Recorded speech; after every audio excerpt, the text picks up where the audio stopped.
Alright, so the most unfortunate thing about kick pods is no matter how you photograph them, they look like they're in the way. You hear people say, I don't want to lose leg room, foot space.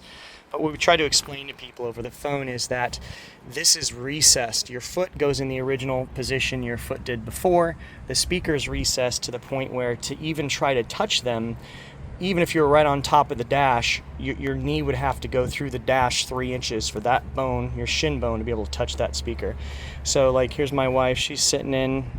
The seat is all the way back, and of course, you've got 13 inches probably. Go ahead and put the seat all the way forward. Put your foot all the way up into the nest. So her foot is all the way forward, and if you see, you're still 3 or 4 inches there. So again, your bone would have to go through the dash to be able to touch here. So why they might look like they're in the way, they don't utilize any functional space. Go ahead and put the seat back kind of in the middle in a normal position. Okay, now go ahead and get in and out, babe. Show them just kind of how. Go ahead and get back in.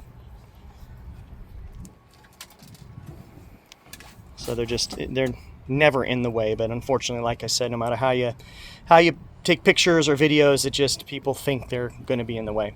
But again, what's super important here is you have an 8-inch in its own enclosure, in its own rigid airspace.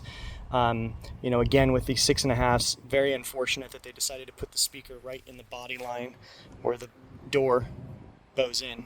So you're talking a speaker that's about that deep, and it's encased in steel around the backside of the magnet. So even if you had depth, the circumference would still have to be the same because there's like almost like a steel cup that goes around it. So replacing those 6.5s are going to be a nightmare. Your only option is to come forward out of that grill, which is not a terrible idea. We might even do a bump ring where the 6.5 comes forward, but think of that as just fill sound, because the difference of an 8 in a proper enclosure versus what this can do not in an enclosure, night and day, two different universes. So either just don't use those at all or use those as a secondary additive, but this is the key to the concert sound reviews that we get over and over again, is the functionality of an 8-inch. And again, I don't know if you saw from earlier, but we've got the sub down in there as well, where 2/3 of the sub is resonating off the inside of the dash. That increases output, just like closing the trunk on a car. When the trunk is closed, the sub doubles output. Open the trunk, it cuts in half. So anytime you can, you want to use a structure to resonate off of, and that's what we've done here.